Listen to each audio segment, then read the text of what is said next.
તો તમે ધોરણ 10 પછી 11th સાયન્સ સિલેક્ટ કર્યું છે અને એની અંદર પણ main 3 subject physics, chemistry, maths યા બાયોલોજી.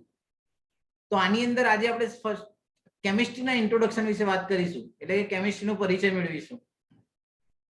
તો સૌપ્રથમ વિચારવામાં આવે તો કેમિસ્ટ્રી શું છે એને સમજતા પહેલા આપણે કેટલું ધોરણ 11 અને 12 માં ભણવાના છે, ટોટલ ચેપ્ટર કેટલા છે તેના વિશે ડિટેલમાં ચર્ચા મેળવી લઈએ, એટલે કે અભ્યાસ કરી લઈએ અને પછી આગળ આપણે ચર્ચા કરીશું. તો વિચારવામાં આવે તો ધોરણ 11 ની અંદર ટોટલ નંબર ઓફ ચેપ્ટર છે 14. જે તમે બે રીતે તૈયારી કરવાની હોય છે, એક સ્કૂલ લેવલની એક્ઝામ જ્યારે સ્કૂલમાં લેવાય છે તેની અંદર બોર્ડ લેવલે તૈયારી કરવાની હોય છે, એટલે કે થિયરિકલ તૈયારી કરવાની હોય છે. અને આપણે જો ફ્યુચરમાં કોમ્પિટિટિવ એક્ઝામ આપવાની છે, જેડબલઈ અથવા નીટ અથવા બીજી કોઈ અધર એક્ઝામ કેન્દ્રીય વિદ્યાલય દ્વારા લેવામાં આવે છે તે પણ, તો એની અંદર આની અંદરથી એમસીક્યુ 50% વેટેજ આવે છે. તો ટોટલ નંબર ઓફ ચેપ્ટર છે 14 11th ની અંદર. કેટલાક ફિઝિકલ કેમિસ્ટ્રીના છે એટલે કે ભૌતિક રસાયણના છે, તો કેટલાક રાસાયણિક એટલે કે ઓર્ગેનિકના એટલે કાર્બનિક રસાયણ, અકાર્બનિક રસાયણ વગેરે અલગ અલગ રીતે ડિવાઇડેશન કરેલું છે. હવે તેનું ડિવાઇડેશન કઈ રીતે છે એ આપણે આગળ જોઈશું, પણ યાદ રાખવાનું ધોરણ 11 માં આપણે ટોટલ નંબર ઓફ ચેપ્ટર શીખવાના છે 14. આ જ રીતે ધોરણ 12 માં વાત કરીએ તો ટોટલ નંબર ઓફ ચેપ્ટર છે 16, એટલે કે 16 ચેપ્ટર. તો ધોરણ 11 ની અંદર 14 અને ધોરણ 12 ની અંદર 16, એમ ટોટલ જો તમારે નીટ માટે અથવા જેડબલઈ માટે વિચારતા હોય તો ટોટલ કેટલા ચેપ્ટર તૈયાર કરવાના થાય? એનીવન?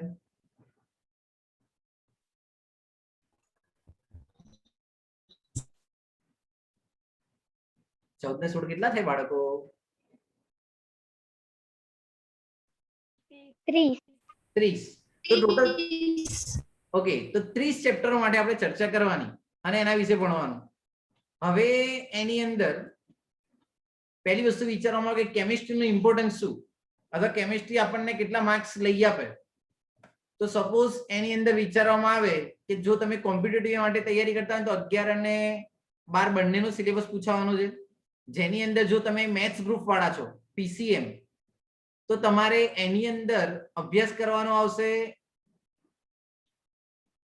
જેડબલઈ ની અંદર ટોટલ 75 ક્વેશ્ચન હોય, પણ કેમિસ્ટ્રીના કેટલા હોય તો 25. પ્રત્યેક ક્વેશ્ચનનો 4 માર્ક્સ એટલે 100 માર્ક્સ જોવા મળે જેડબલઈ ની એક્ઝામમાં. આ જ રીતે નીટની એક્ઝામની અંદર વિચારો તેની અંદર 720 માર્ક્સ હોય, પણ જેમાંથી 180 માર્ક્સનું વેટેજ કેમિસ્ટ્રીનું છે, જે બાયોલોજીના સ્ટુડન્ટ વિચારવાના છે. હવે આ બે એક્ઝામ કોના કેવા વિદ્યાર્થીઓ માટે છે? તો જે વિદ્યાર્થી વિચારે છે કે મારે આઈઆઈટીમાં જવું છે, મેથ્સ વાળા છે, અને અથવા અમદાવાદની જ કોઈ premium college just like PDPU કે પછી નિરમા છે કે વિશ્વકર્મા છે કે ધીરુભાઈ અંબાણી યુનિવર્સિટી છે, તો એના માટે એ લોકોએ મેથ્સ સબ્જેક્ટ સાથે જેડબલઈ ની એક્ઝામ આપેલી હોવી જોઈએ, તેને આધારે તેમનું સિલેક્શન થાય છે. જો તમે વિચાર્યું છે એમબીબીએસ, બીડીએસ એટલે કે મેડિકલ કોઈ પણ, તો તેના માટે તમારે નીટની એક્ઝામ આપવાની રહે છે અને એની અંદર પણ 11 12 બંને પૂછાય છે અને એના માટે ટોટલ 45 ક્વેશ્ચન અટેન્ડ કરવાના હોય છે અને એ 120 એટલે કે 180 માર્ક્સનું વેટેજ ધરાવે છે. તો આ મેડિકલ લેવલ માટે છે અને આ એન્જિનિયરિંગ લેવલ માટે છે. ત્યાર પછી ધોરણ 12 ની અંદર આપણું જે સિલેક્શન થશે, સપોઝ કોઈ વિચારે છે કે મારે સર એમબીબીએસ નથી કરવું અથવા એન્જિનિયરિંગ નથી કરવું, મેં સાયન્સ લીધું છે એ બીજી કોઈ બ્રાન્ચ માટે લીધું છે, સપોઝ પેરામેડિકલ માટે લીધું છે, બીએસસી માટે લીધું છે, ગવર્નમેન્ટ એક્ઝામ માટે લીધું છે, તો એને કેમિસ્ટ્રીની અંદર બોર્ડની અંદર 100 માર્ક્સનું પેપર અટેન્ડ કરવાનું રહે અને ગુજકેટ પેરામેડિકલ અને ગુજરાતની કોઈ પણ engineering college just like government કોઈ પણ કોલેજ હોય ને તેની અંદર એડમિશન ગુજકેટને આધારે થાય અને એની અંદર 40 ક્વેશ્ચન કેમિસ્ટ્રીના હોય છે અને એના માર્ક્સ પણ 40 હોય છે. તો આના 40% ગણાય અને આના 60% ગણાય અને ટોટલ 100 માર્ક્સમાંથી તમારું એડમિશન થાય છે. તો પહેલા તમને સમજાવ્યું કે તમારા 11 12 ની અંદર કેમિસ્ટ્રીનું વેટેજ કેટલું છે અને જેને આધારે તમે સારી કોઈ કોલેજની અંદર એડમિશન લઈ શકો. અને જો તમે ધર્મેશ સર જોડે ભણો છો તેનો મીનિંગ સમજવાનો કે તમે આટલા માર્ક્સ માટેનો ટ્રસ્ટ મૂકેલો છે અને એના માટે આપણે ચર્ચા કરવાની થાય. નેક્સ્ટ થિંગ આવે પહેલા તો તમને સમજાવું કે ચેપ્ટર નંબર 1 રસાયણ વિજ્ઞાનની કેટલીક પાયાની સંકલ્પનાઓ. તો એની અંદર શરૂઆતનું ચેપ્ટર તમને કેમિસ્ટ્રીનું ઇન્ટ્રોડક્શન આપે છે. તો કેમિસ્ટ્રીના ઇન્ટ્રોડક્શનની અંદર એક રોલ્ડ હોફમેન નામના વૈજ્ઞાનિક હતા. જે ભાઈનું કહેવું એવું હતું કે રસાયણ વિજ્ઞાન એ માત્ર 100 તત્વોનું વિજ્ઞાન નથી. આપણે ધોરણ 10 ની અંદર ભણીને આયા કે જેની અંદર આપણે ઓર્ગેનિક શીખ્યા, જેની અંદર મિથેન, ઇથેન, પ્રોપેન, બ્યુટેન શીખ્યા છો. પછી ઇનઓર્ગેનિક ની અંદર આધુનિક આવર્ત કોષ્ટક એટલે અકાર્બનિક રસાયણમાં આધુનિક આવર્ત કોષ્ટક શીખ્યા હશો. તો એનું કેવું એવું હતું કે માત્ર 100 તત્વોનું વિજ્ઞાન નથી, પરંતુ અસંખ્ય વૈવિધ્ય સફર અણુઓનું વિજ્ઞાન છે કે જેની અંદર પોલિમર આવી જાય, સ્પેન્ટ્સ આવી જાય, મેડિસિન આવી જાય. આ દરેક વસ્તુને આવરી લેતું જે વિજ્ઞાન છે તેને રસાયણ વિજ્ઞાન કહેવાય. અને આવું કોનું કેવું હતું? તો રોવાલ્ડ હોફમેનનું. હવે આપણને પ્રશ્ન થાય કે કેમિસ્ટ્રી ક્યાં એપ્લાય થાય? તો કોઈ પણ પદાર્થ બનાવવામાં આવે તો તેનું કંઈક બંધારણ હોય, તેના કોઈ ગુણધર્મો હોય, તે કોને આધારે સમજી શકાય? તો રસાયણ વિજ્ઞાનને આધારે. પાયાના ઘટકોમાં પરમાણુ અણુ દ્વારા સૌથી સારી રીતે વર્ણવી શકાય. અને અણુ કેટલા પરમાણુ એકબીજા સાથે જોડાશે, કેટલા પ્રમાણમાં જોડાશે, કેમ નિશ્ચિત પ્રમાણમાં જ જોડાય છે, આ દરેક પ્રશ્નનો જવાબ રસાયણ વિજ્ઞાનની અંદર મળે છે. અને રસાયણ વિજ્ઞાન એક ખૂબ જ મોટો સબ્જેક્ટ છે, માટે તેને અલગ અલગ બ્રાન્ચીસમાં ડિવાઈડ કરેલો છે, જેને આપણે અલગ અલગ રીતે વર્ગીકૃત કરી શકાય. તો પહેલી વસ્તુ તો કે રસાયણ વિજ્ઞાનનું આપણી ડેલી લાઈફમાં ઇમ્પોર્ટન્સ બહુ બધું છે. એક મત મુજબ વિચારીએ તો સવારે ઉઠી અને સપોઝ આપણે પહેલું ટૂથબ્રશ કરીએ છીએ તો તેમાં રહેલી કોલગેટ શામાંથી બનેલી હોય અથવા એની અંદર કઈ પ્રોસેસ થયેલી હોય?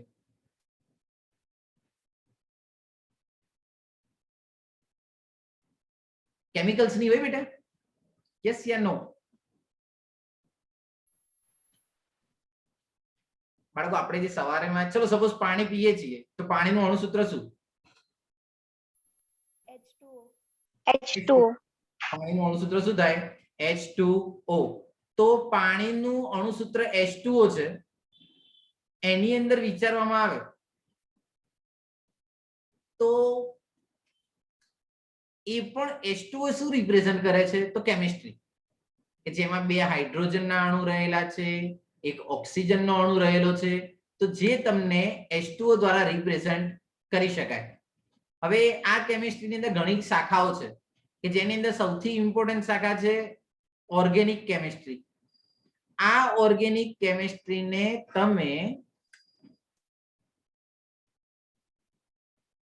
કાર્બનિક રસાયણ દ્વારા ઓળખો છો, જેની અંદર ખનિજ, પેટ્રોલિયમ વગેરેનો અભ્યાસ કરવામાં આવે તો તેને શું કહેવાશે? તો કાર્બનિક રસાયણ. અને આ કાર્બનિક રસાયણને ઇંગ્લિશમાં શું કહેવાય? તો ઓર્ગેનિક કેમિસ્ટ્રી. ત્યાર પછી એની બીજી મહત્વની બ્રાન્ચ આવે છે ઇનઓર્ગેનિક કેમિસ્ટ્રી, જેને કહેવાય અકાર્બનિક રસાયણ.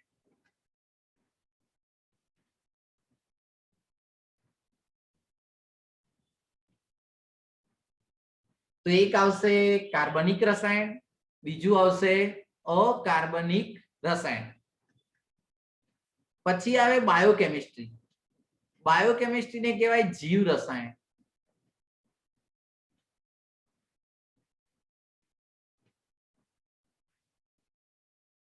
એના પછી આવે ફિઝિકલ કેમિસ્ટ્રી, જેને કહેવાય ભૌતિક રસાયણ.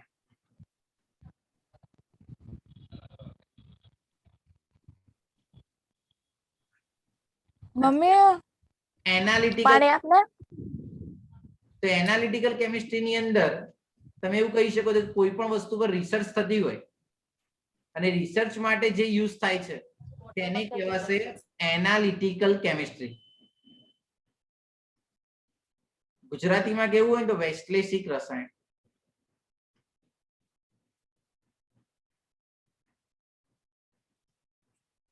હવે સૌથી પહેલા ઇન્ટ્રોડક્શન આપું કાર્બનિક રસાયણનું.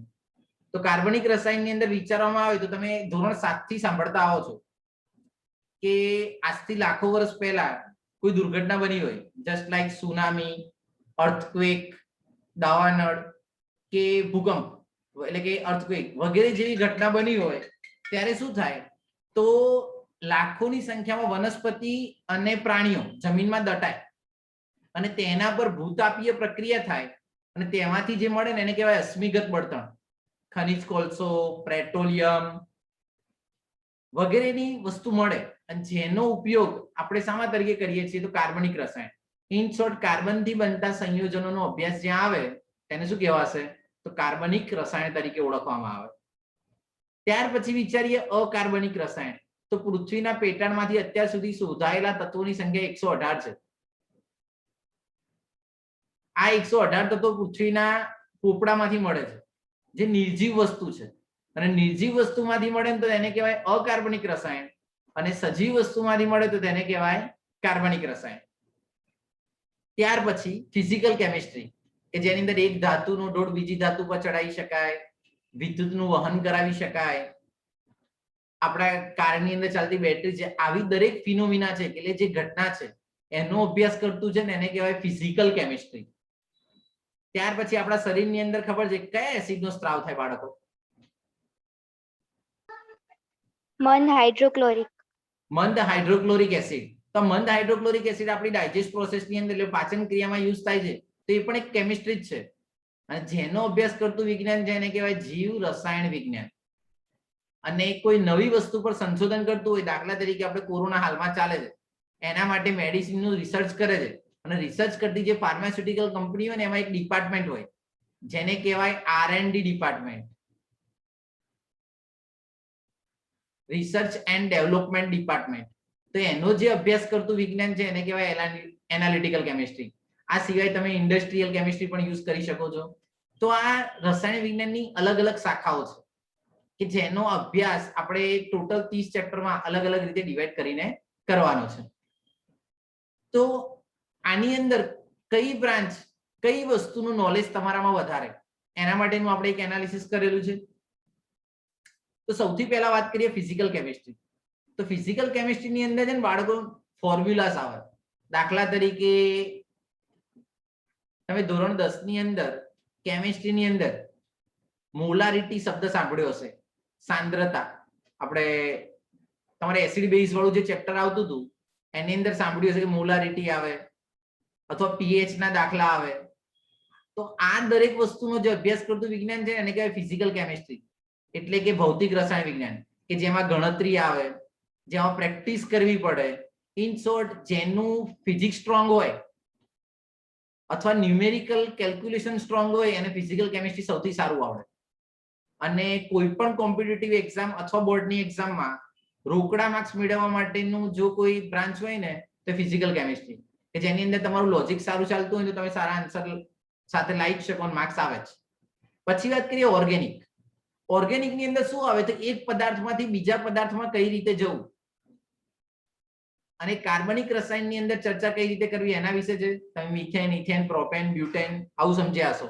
એમાં આલ્કેનની બનાવટમાં ચર્ચા કરી હશે. તો દરેક વસ્તુ છે ને એ આવે ઓર્ગેનિક રસાયણમાં. આની અંદર બે વસ્તુ એપ્લાય થાય, એક લોજિક પણ એપ્લાય થાય અને સેકન્ડ થિંગ તમારે યાદ પણ રાખવું પડે. અને એપ્લાય લોજિક જે યાદ રાખેલું છે એને એપ્લાય કરવાનું છે. અને ત્રીજી વસ્તુ આવશે અકાર્બનિક રસાયણ, એ ટ્રેન્ડ્સ એટલે ચડતો ક્રમ, ઉતરતો ક્રમ અને કેટલીક માહિતીસભર વસ્તુ હોય કે જેને યાદ રાખવાની હોય. દાખલા તરીકે તમે ધોરણ 10 ની અંદર હોલર આઉટ પદ્ધતિ, વાદ ભઠ્ઠી આવી કોઈ વસ્તુ સાંભળી હોય કે આયનનું ઉત્પાદન થાય, તો આ બધું ઇનઓર્ગેનિક એટલે કે અકાર્બનિક રસાયણમાં આવે. ઇન શોર્ટ, અકાર્બનિક રસાયણ માટે આપણે શોર્ટકટ એવું આપ્યું છે કે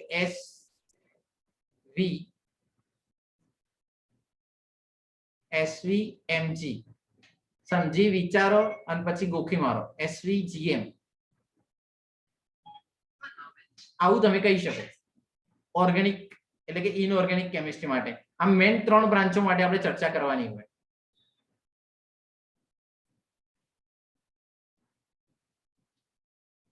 હવે આપણે રસાયણ વિજ્ઞાનની અગત્યતા વિશે વિચારીએ. તો રસાયણ વિજ્ઞાનની અગત્યતામાં સૌથી પહેલી વસ્તુ યાદ આવી રાખવાની બાળકો, કે હું અત્યારે બોલી રહ્યો છું અને તમે સાંભળી રહ્યા છો, અને સાંભળ્યા પછી કંઈક મગજમાં ફિટ થશે અથવા આપણે જે મેમરી છે એની અંદર સ્ટોરેજ થશે. એ દરેક વસ્તુ રસાયણ વિજ્ઞાનને આધારે છે. દાખલા તરીકે હું તમે બોલું એ તરંગ સ્વરૂપે તમારી જોડે પહોંચે, એ માઇન્ડમાં ક્યાંક જેમ ફિટ થાય. તો દરેક વસ્તુની અંદર એક રાસાયણિક તરંગો કામ કરતા હોય તો આપણા મગજની જે કાર્ય પદ્ધતિ છે એ પણ રસાયણ વિજ્ઞાનને આભારી છે, પહેલો યુઝ. પછી કોમ્પ્યુટરની અંદર હાર્ડ ડિસ્ક અથવા જે મિકેનિઝમ હોય જે કામ કરતું હોય એ પણ રસાયણ વિજ્ઞાનને આધારે કામ કરે છે. પછી હમણાં વાવાઝોડું આવ્યું હતું એની આગાહી કરે એ કોણ કરે?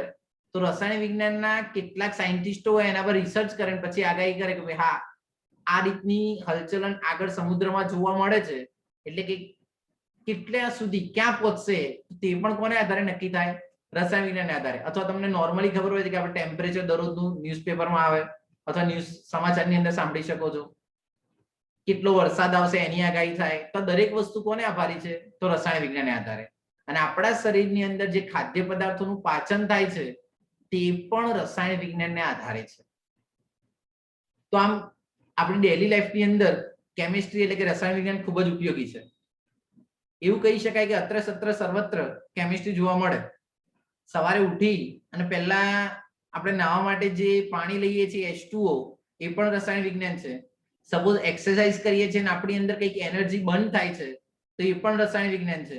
ત્યાર પછી કોઈ સિન્સિયર સ્ટુડન્ટ જેને વાંચવા બેસે છે અને વાંચીને કેટલીક મેમરી યાદ રાખે છે તો એ પણ જે મગજમાં સ્ટોરેજ થવાની ક્રિયા છે રસાયણ વિજ્ઞાન છે. અને રાત્રે સૂતી વખતે જે બેડ પર સૂવે છે ને એ પણ પોલિમરનો બનેલો છે. જે કપડાં પહેરે છે એ પણ પોલિમરના છે અને એ પણ રસાયણ વિજ્ઞાનને જ આભારી છે. તો આમ તમે કહી શકો છો કે રસાયણ વિજ્ઞાન દરેક જગ્યાએ જોવા મળે. આ સિવાય આપણે વાત કરીએ તો તમે કદી પિક્ચર જોવો છો બધા? હા કે ના તો બોલો. હા. હા તો ચલો આજ સુધી કદી પિક્ચરમાં તમે ફિઝિક્સ અને મેથ્સ સાંભળ્યું છે? સાંભળ્યું હા બોલો, ના સાંભળ્યું ના બોલો. ફિઝિક્સ અને મેથ્સ સબ્જેક્ટ એવું સાંભળ્યું છે કદી પિક્ચરમાં? ના. નહીં સાંભળ્યું? ના સર. ઓકે, હવે એવું સાંભળ્યું છે કે આ હીરો કે હિરોઈનની કેમિસ્ટ્રી મસ્ત બને છે? હા. હા તો આપણે એવું કહી શકાય કે આપણું કેમિસ્ટ્રી ઠેઠ બોલિવૂડ સુધી છે. આવું પણ પેપરમાં નહીં લખવાનું, નહીં તો માર્ક્સ ના મળે. તો રસાયણ વિજ્ઞાન અત્ર સત્ર સર્વત્ર જોવા મળે છે. આ પહેલું સ્ટેટમેન્ટ યાદ રાખવાનું. આપણે એઝ એ એક્ઝામ પૂછે ને તો એક જ સ્ટેટમેન્ટ લખવાનું છે કે મગજની કાર્ય પદ્ધતિ, કોમ્પ્યુટરનું સંચાલન કરવું, વાતાવરણની તરાહો, ખાદ્ય પદાર્થનું પાચન વગેરે વસ્તુ તમને શું રિપ્રેઝન્ટ કરે છે? તો રસાયણ વિજ્ઞાન. ત્યાર પછી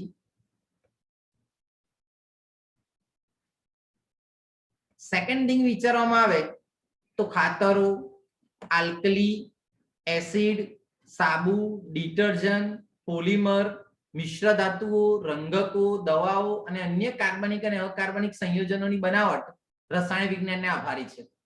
પછી કીટનાશકો અથવા જંતુનાશકો જેનો યુઝ આવે છે એ પણ રસાયણ વિજ્ઞાનને આભારી છે. એટલે તમે એવું કહી શકો છો કે આ દરેક જગ્યાએ રસાયણ વિજ્ઞાનનો ઉપયોગ થાય છે. જેવી કે ખાતરો, તો ફર્ટિલાઇઝર્સ કોઈ પણ હોય એ ખાતર બનાવતી કંપની હોય એની અંદર કેમિસ્ટ્રીની જ એપ્લાય થાય એટલે કેમિસ્ટ જ યુઝ કરતા હોય. આ સિવાય acid H2SO4 sulphuric acid, HNO3, પછી S3PO4 ફોસ્ફરિક એસિડ, આ દરેક વસ્તુની બનાવટ પાછળ કેમિકલ રિએક્શન જવાબદાર છે. સેમ ટુ સેમ સાબુ, ડિટર્જન્ટ, પછી પોલિમર, મિશ્ર ધાતુઓ, આ દરેક બનાવટની અંદર કોનો ઉપયોગ થાય છે? તો રસાયણ વિજ્ઞાનનો ઉપયોગ કરવામાં આવે છે. ત્યાર પછી વિચારીએ તો કુદરતી અને સંશ્લેષિત પોલિમર પદાર્થો, દાખલા તરીકે સેલ્યુલોઝ નાઇટ્રેટ. સેલ્યુલોઝ એક કુદરતી પદાર્થ છે પણ એની અંદર નાઇટ્રોજન જોડીને બનાવવામાં આવે તેને કહેવાય સેલ્યુલોઝ નાઇટ્રેટ. એ અર્ધ સંશ્લેષિત પોલિમર કહેવાય. થોડો કુદરતી અને એના પર પ્રક્રિયા કરીને અર્ધ સંશ્લેષિત પોલિમર બનાવ્યો. ત્યાર પછી વિચારીએ સંશ્લેષિત પોલિમર એટલે સંપૂર્ણપણે માનવ નિર્મિત હોય તેવા રેસાઓ, પ્લાસ્ટિક, રબર વગેરેની બનાવટની અંદર પણ રસાયણ વિજ્ઞાન ઉપયોગી છે. ત્યાર પછી વિચારીએ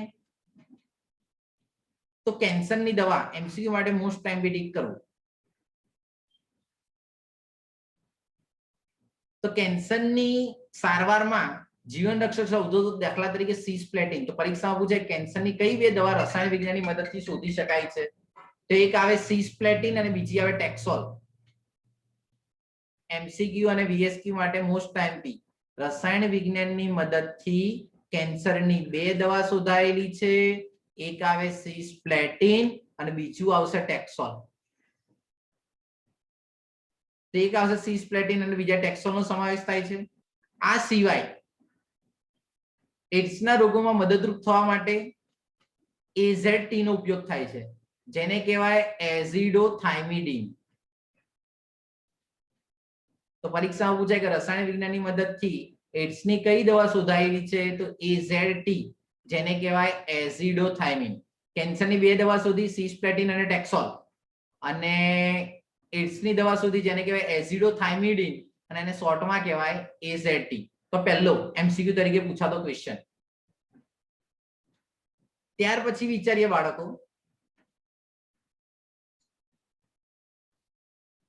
ચલો ઓઝોનના ક્ષયન માટે જવાબદાર વાયુ કયો હોય બાળકો? ક્લોરોફ્લોરોકાર્બન, જેને કહેવાય CFC. હવે વર્તમાન સંજોગોની અંદર વિચારીએ તો એની અંદર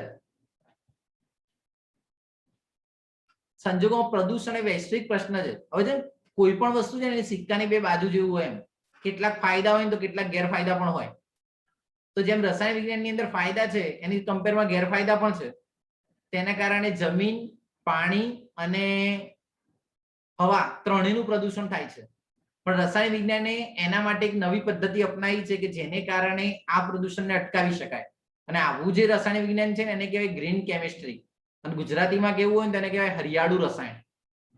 તો જૈવિક રાસાયણિક પ્રક્રિયાઓ અને ઉત્સેચકો, એટલે આપણી પ્રક્રિયાની અંદર કોઈ પણ પ્રક્રિયા થતી હોય તો એની અંદર પણ રસાયણ વિજ્ઞાન ઉપયોગી છે. દાખલા તરીકે વધુ એસિડિટી ઉત્પન્ન હોય ને તો તમે કઈ વસ્તુ લો છો? સાંભળી એડ આવતી હશે. એસિડિટી માટે કઈ દવા વપરાય? 30 સેકન્ડમાં રાહત આપે. ઈનો. Very good. આ ઈનો જે છે એ કયા સ્વરૂપે હોય? તો બેઝ સ્વરૂપે. કારણ કે શરીરની અંદર જ્યારે એસિડિટી ઉત્પન્ન થાય ત્યારે એસિડ ઉત્પન્ન થાય. વધુ પ્રોટીન યુક્ત ખોરાક ખાવામાં આવે તો એસિડિટી ઉત્પન્ન થાય. એને ન્યુટ્રલ કરવા માટે આપણને ખબર એસિડ અને બેઝને ભેગા કરો શું થાય? એસિડ અને બેઝને ભેગા કરો તો બાળકો શું થાય? એસિડ અને બેઝને ભેગા કરતા શું થાય? ક્ષાર અને પાણી.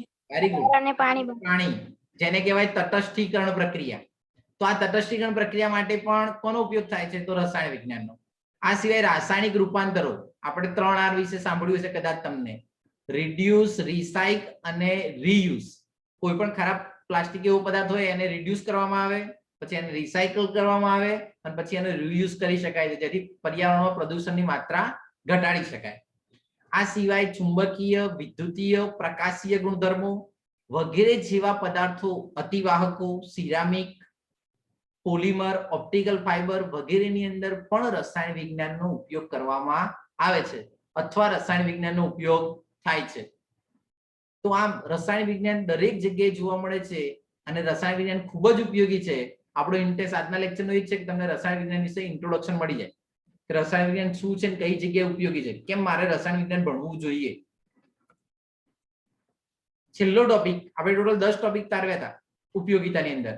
એમાં છેલ્લો ટોપિક છે રેફ્રિજરેટર અને એસી માંથી ક્લોરોફ્લોરોકાર્બન, જેને કહેવાય CFC. ક્લોરોફ્લોરોકાર્બન નીકળે છે કે જે ઓઝોનના ક્ષયન માટે જવાબદાર છે. જેને ક્લોરોફ્લોરોકાર્બન એકચ્યુઅલીમાં શું કહેવાય બેટા ખબર છે? તો ડાઇક્લોરો, એનું રિયલ નામ શું છે? તો બે હોય ને એને ડાઈ લખાય તો નામ આવશે ડાઇક્લોરો. પછી બે ફ્લોરિન છે માટે એને લખાય ડાઈફ્લોરો.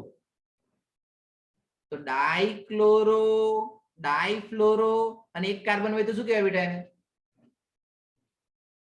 આવું ભણ્યા છો? એક કાર્બન હોય તો શું કહેવાય એને?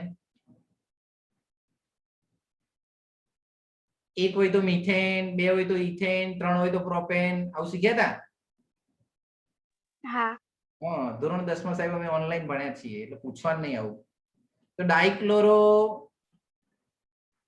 ડાઈફ્લોરો મિથેન, આ એનું IUPAC નામ થાય અને સામાન્ય નામ શું થાય? તો CFC, ક્લોરોફ્લોરોકાર્બન. પણ આ પ્રદૂષણ ફેલાવતો હતો તો રસાયણ વિજ્ઞાને અહીંયાથી સ્ટોપ નથી કર્યું, જેને ફિયોન બાર પણ કહેવાય.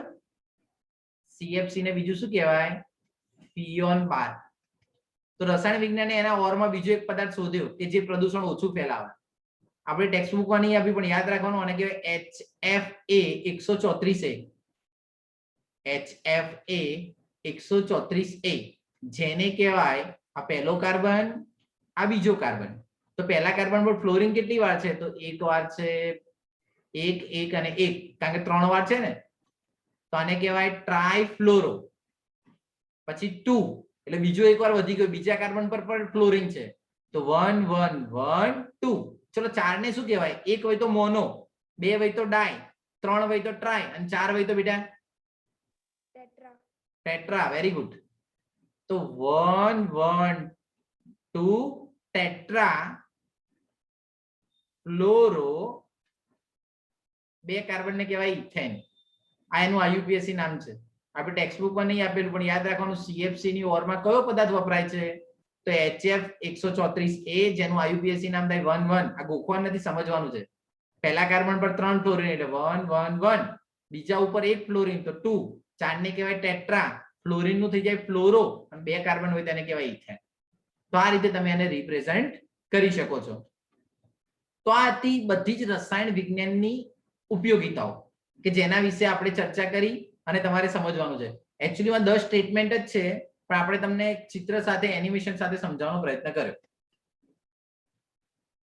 હવે છેલ્લી 5 મિનિટમાં ડેમો લેક્ચર જઈને તમને કહી દઈએ કે વાય ધર્મેશ સર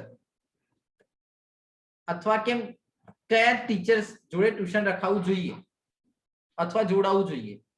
તો સૌથી પહેલા તો સારો એક્સપિરિયન્સ હોવો જોઈએ. Teaching method result oriented system method હોવી જોઈએ કે જે કામ કરતી હોય.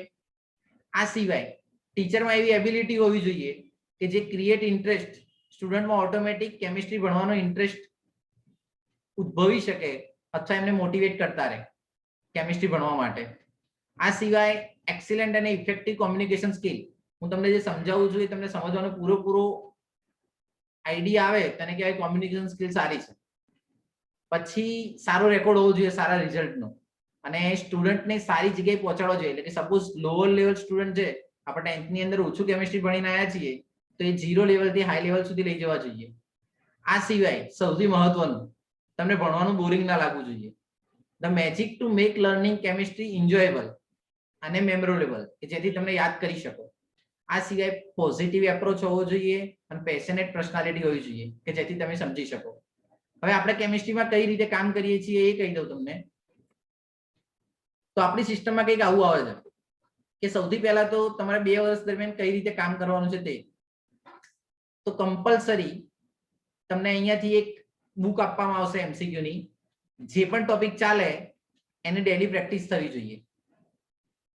સેકન્ડ થિંગ આવે, આફ્ટર કમ્પ્લીટિંગ ટોપિક જેવો પતે એવી તમને ક્લાસમાંથી એક વર્કશીટ આપવામાં આવે જે કાં તો ક્લાસ ઉપર સોલ્વ કરવાની હોય કાં તો હોમથી સોલ્વ કરવાની હોય, જે 50 થી 100 MCQ ની હોય, જેથી તમે ગ્રાઉન્ડ લેવલનું કેમિસ્ટ્રી ક્લિયર કરી શકો કે કયા પ્રકારના MCQ પૂછાય છે.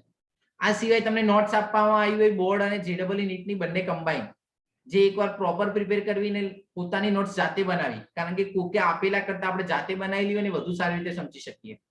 એટલે જે આપ્યું છે એને રેફરન્સ લઈને પોતાની ફેર નોટ બનાવી. આ સિવાય વીકલી ટેસ્ટ જે બોર્ડ લેવલનો હોય તો 30 માર્ક્સનો હોય, જેની અંદર 10 MCQ અને 20 માર્ક્સની થિયરી હોય.